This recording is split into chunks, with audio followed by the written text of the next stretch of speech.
Good morning, girls. Welcome to the subject of BPS, that is Business Policy and Strategy. We are dealing with our unit number 4, that is Formulation of Competitive Strategy, and we have already studied why these competitive strategies are made or framed and how it is used in different situations.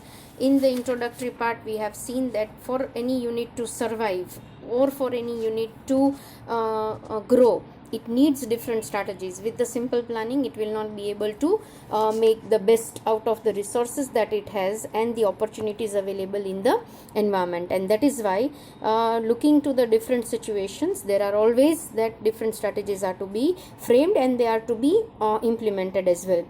We have also seen with the issues involved, and we have taken an overview of all the growth, stability and renewal types of strategy when these strategies are being used. So growth strategy is also known as expansion strategy. There are many strategies under it that we'll be studying in today's session, right? And stability strategy is the strategy which is very important for the firm once it reaches its maturity stage, so as to lengthen the maturity stage. This kind of stability strategies may be adopted during the life cycle of the product by the company, right? That was all about stability strategy. And then we have already studied about the renewal strategies, which is more or less such a strategy that refreshes the strength and the competitiveness of the firm when it is operating in the harsh or in a very bad environment. It is trying to come back with a bang, and that is what is known as the renewal strategy. Now all these three stages are showing three different phases of the company. It is during the growth that what a company should do and how it can take up with the different advantages, and during the stability how it can survive, and moreover during the worst period how it can come up with the renewal strategies, right? So these strategies of these three phases will be seeing it in detail. Moreover, in the syllabus you have been asked to discuss about the growth strategy and then the renewal strategy in detail. So we'll be focusing more on these two areas. To start today with, it is the types of growth strategy. As you can see it, there are different 5 types of growth strategy that one may adopt or a company may adopt depending upon the strength and weakness, depending upon the resources that it has, and when it can be adopted and how it works, that we will be seeing it in these lecture. All right, so let us begin here with the first strategy, that is all about the concentrated strategy. All right, as the name suggests, the strategy is also about the same. Now as you can see it, or as you can understand it with the help of concentrated name, concentrated strategy is one of the growth strategy. Now how it works, it mainly focuses on expanding the existing market. See, you are concentrating on something, you are focusing on whatever is existing, right? And you are trying to expand the market. That is more or less known as the concentrated strategy. It is also known as market dominance strategy, wherein you are trying to create more dominance over the market. Right, and this type of strategy, using different steps to have the market dominance, this strategy is known. What it does, it strives to attract the new customers, right? Whatever the existing customers may be there, but you are at the same time you are trying to attract the new customers as well. It refers to the limited scope of activities confined to the product development. That means it focuses, as I told you, it is a concentrated strategy. It focuses on the limited scope of the activities by confining it to the product development. Here the activities expand as the depth rather than width. Yes, you are not focusing on too many product lines. Instead, you are focusing on few products, and then you are trying to expand the activities as far as the depth is concerned, not the varieties of the product, right? So the company operation remains simple, concentrating on a limited combination of consumer groups, product ranges and technology adoption. That means whatever the group of consumers you are already having it, how to add new customers to it, or how to add the product ranges to it. It may be the related products, right? And how the technology can be adopted so that more number of customers are attracted towards the product, and that is what is known as the concentrated strategy. Here the example has been provided for the phones like, or maybe the instruments like Nokia and Samsung. These are such kind of companies who concentrated on consumer needs, maybe like audios, maybe video quality, cameras and internet connectivity. And this strategy fosters the core competencies. That means they focused on these area of the same product, right? And they try to attract more number of or more consumers there, right? And what happens here is, in these strategies they try to work on their core competencies. Due to limited areas of the concentration, they can foster, they can speed up their competencies, and they can make the market share wider. With the limited and marginal changes in the product and meeting the diverse needs of the consumer with the same product. That means you are not changing the product altogether, you are making the marginal changes in the product, you are trying to bring up the product with and you are trying to feed the diverse needs of the customers with the same product. At the same time, whatever the existing consumers are there, you are trying to add the consumers by providing them with their diverse needs, right? Thus, for gaining the concentrated growth benefits, an organization follows the following concerns. So when it is trying to focus on the concentrated strategy, what it is trying to fulfill it, or what it is trying to do, then it is trying to take up with the increased market share. It will always try to see that how we can increase the market share, right? It will also try to see that there is increased product usages. That means whatever the number of products are already consumed, we can make the more people to take up with this product usages. Again, you can increase the frequency of the product. That means it also focuses on increasing the market share of the existing product by increasing the use of the said product, so that overall sale of the product can be increased more reliably. For this purpose, what the strategy should design, it is to convince the customers about the importance of the product, and every now and then you can buy the product and it is not harmful to them, and that conviction can be provided, with which you can make the when you can make the customers buy the product frequently, right? Next comes up is increased quantity. Increased quantity mainly focuses on the expansion of existing product in the market, and can also convince the existing customers about the quantity that they can use, right? It should explain, the strategy should explain through the proper channel that the quantity, if used in more proportion, would be beneficial to the customers, and thereby the market share can be enhanced to a certain level. That is how the quantity and naturally, if the frequency of the usage can be increased, the quantity of the usage can also be increased as well.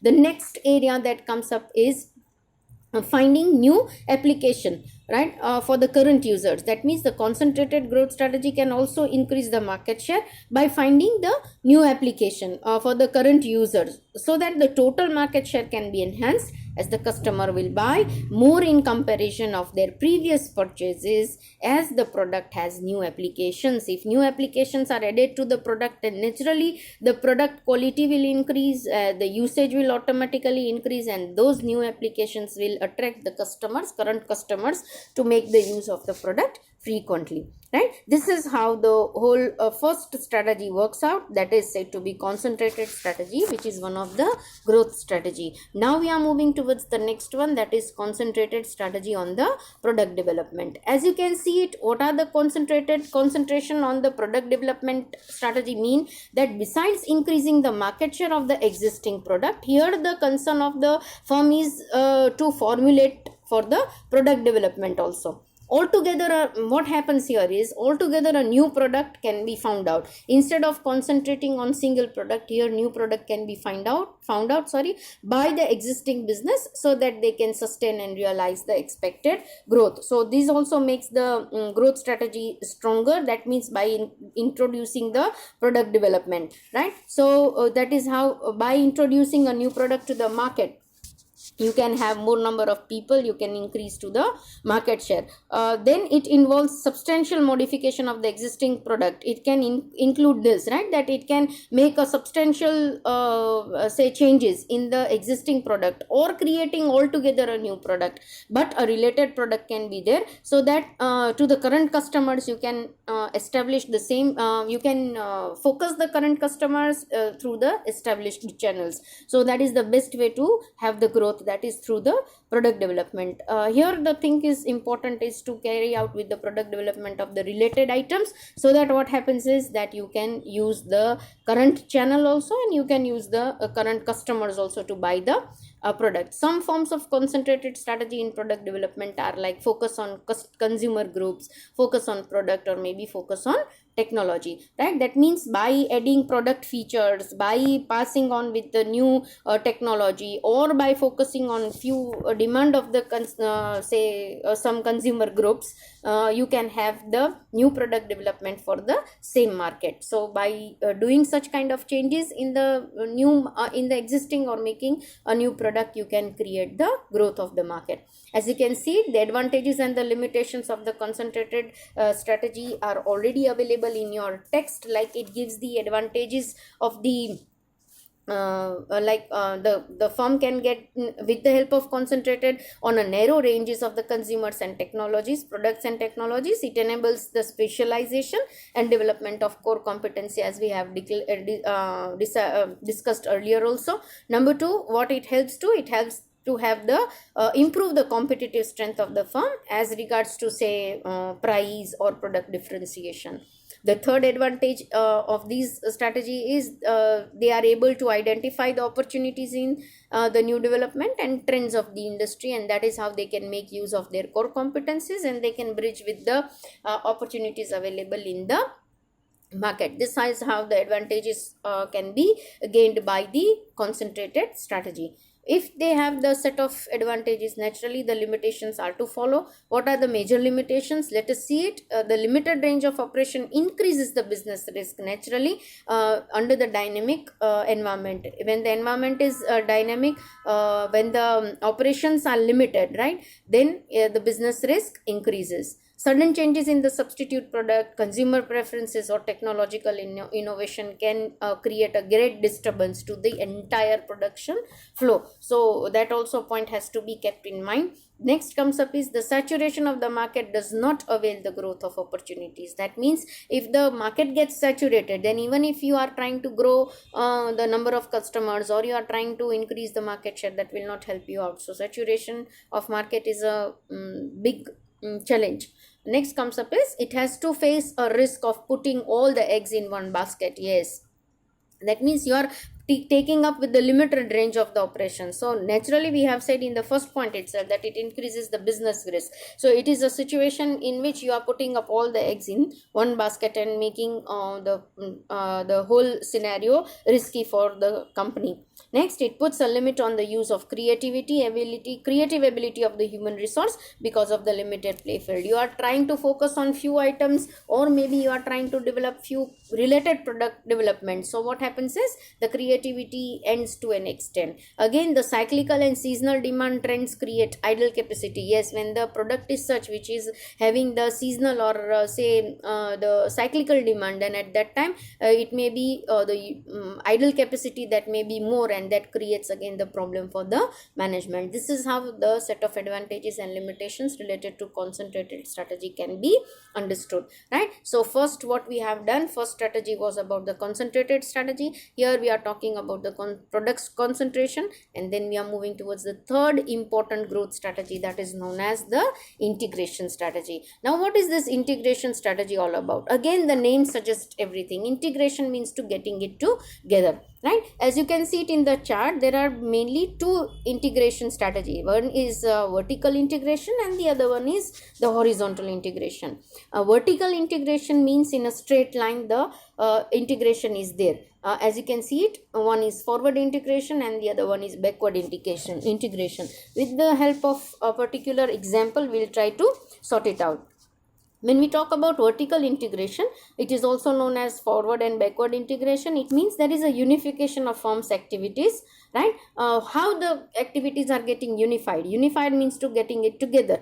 Now how they are getting or how these activities, set of activities are selected, it may be to the prior stage of something that you are already doing, or it can be in the subsequent stage. That means પહેલાનું stage નું કોઈ એક્ટિવિટીને તમે club કરવાની try કરો છો, or તમે આગળ આવવાની છે એવી એક્ટિવિટીઝને subsequent which is going to follow એને તમે ક્લબ કરવાની ટ્રાય કરો છો in the value chain. right? So that is what is known as vertical integration. Supposingly, see, the example has been taken up here. The firm is there who is say a weaving mill, right? Now weaving mill has got the suppliers from the or the weaving mill has got its inputs from the suppliers taking up with the activities like ginning and spinning, right? These are their suppliers. With the help of threads that they get, they start weaving it, and at the end they give up the output to the buyers in the form of say the textile or the fabric, right? Instead, what the weaving mill is trying to do here in the example, that when we try to understand the backward integration is done by taking up with the ginning and spinning activities also. That means the weaving mill is not only focusing on producing the weaving items, but it is also taking over the activities of ginning and spinning, which is prior activity. Means from where they used to get the inputs, they now themselves are producing input. That means the dependency on the suppliers have decreased. So that is what is known as backward integration, right? To follow it is the forward integration. Now in forward integration situation, what happens is, suppose with this weaving mill also starts producing the manufactured garments, instead of just getting up with the fabric as the output and selling it to the buyers or the manufacturers who are then producing the garment. Instead, they themselves start producing the garment or manufacturing the garment. That happens to be the forward integration, right? So with this integration we need to understand it like this, that when a company is trying to take up with or it is trying to bring together the activities which are prior to its stage or following subsequent to its stage, it is trying to integrate those activities so that the dependencies completely decrease from the supplier side also, or from the, then that is forward integration, and from the supplier side, that means it is the backward integration, and the buyer side, that means the forward integration, right? There is a very famous example which we can quote here. IKEA is a furniture producing company, very big name in furniture, right? And these people, or the IKEA company has the main manufacturing of the wooden items, right? That means their main input is wood. So instead of just producing or getting the wood from outside and producing the or manufacturing the furniture, what they did was they started purchasing forest in Bulgaria.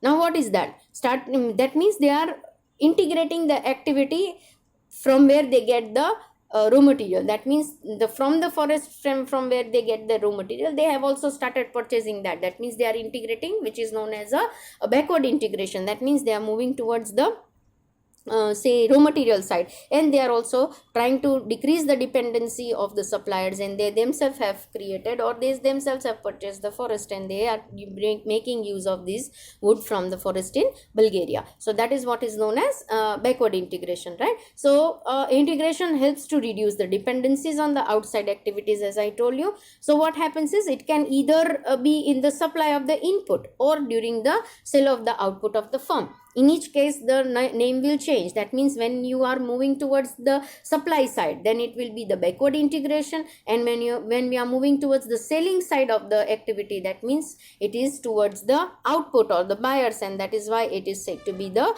forward integration. Thus, it helps to control a wide spectrum of activities. Now what happens where the dependency increased, when you had to depend so much on suppliers or on the buyers or the distributors? What happens instead, while taking up this integration, what happens is your dependency completely decreases from the outside stakeholders like suppliers and customers, right? So it helps to develop a kind of self-sufficiency for the company, and that's a very good sign. So that is how the backward integration, this integration strategy works as the one of the growth strategy, right?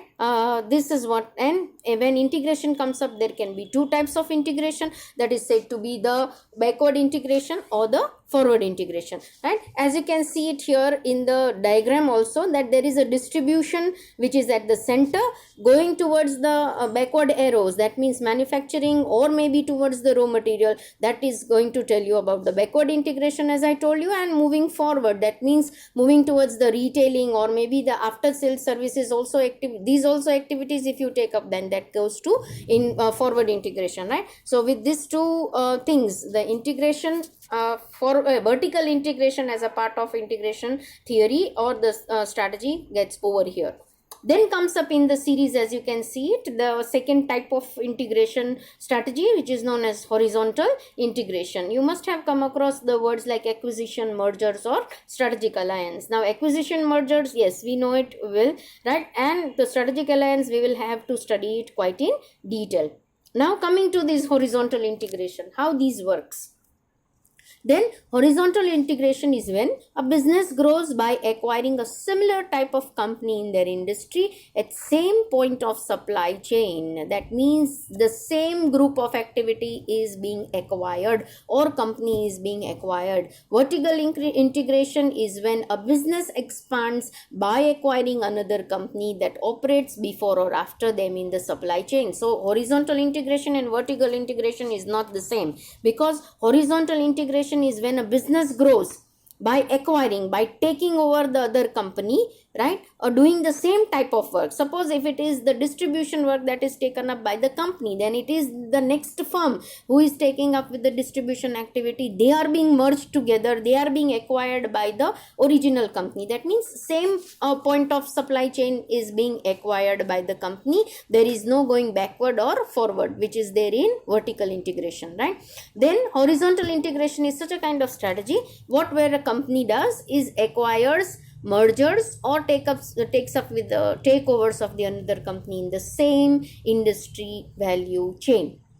That means neither the integration is there from the raw material side, that means the supplier side, nor there is any kind of integration towards the further activities, that is subsequent activities towards the buyers. Instead, the same type of companies doing mind my words, doing the same type of activities are being acquired by the strong company. It means one or more similar business operating at the same stage of the production marketing chain that are going into complementary products, byproducts, or taking over the competitor's product. It means one or more similar businesses operating in the same stage, right, of production market. They are coming up together. It may be related to the complementary product, it may be related to the byproduct, or maybe any other competitor product. What help does it give? It helps to increase the strength of the existing business, which they would have not been able to do otherwise. By acquiring or by merging the other organization which are less strong or maybe more strong to it, by acquiring it when they are less strong, right, by merging it when they are more strong, then they would try to take multiple opportunities which may otherwise not be available for them for the expansion and growth in the coming time period. So these needs a great strategy. See, it's a very important strategy because you need a great strategy for it. As if it is not handled properly, then it will be a great damage to the business, right? So a corporate that implements this type of strategy usually takes up with the mergers or acquisitions of the another company that is in the same production stage. The examples have been provided, like for example Disney merging with Pixar, that is movie production, or Exxon with the mobile, that is oil production, refining and distribution. Now that is coming up together, right? Then they are taking up with the almost same type of activities and they are coming up together as one. So horizontal integration can occur in a form of mergers, acquisition, or it may be towards the hostile takeovers. Now what is merger? Merger is joining of the two similar sizes independent companies to make one joint entity. Mergers can be between the joining of two similar types or sizes of the company together. Independent two companies are coming up together, they merge and they are coming up with one joint entity. Acquisition is what? Is purchase of another company. When one strong company is acquiring the other one, that may be purchasing the stakes of the other company, then that is going to be the acquisition. What is hostile takeovers? Hostile takeover is acquisition of the company which does not want to be acquired. Now this is a forcible kind of acquisition wherein the acquired company does not want to be surrendering to the acquisition, but it has the forcible acquisition towards the host company. So that is how this happens. So when horizontal integration we are studying, then it may be effective studies or effective strategy strategy when in this following situation, when organization competes in a growing industry. See, when a company is in too much of competitive environment, then at that time this type of integration can help out, because therein the other companies you are merging together who can be then competitors in future,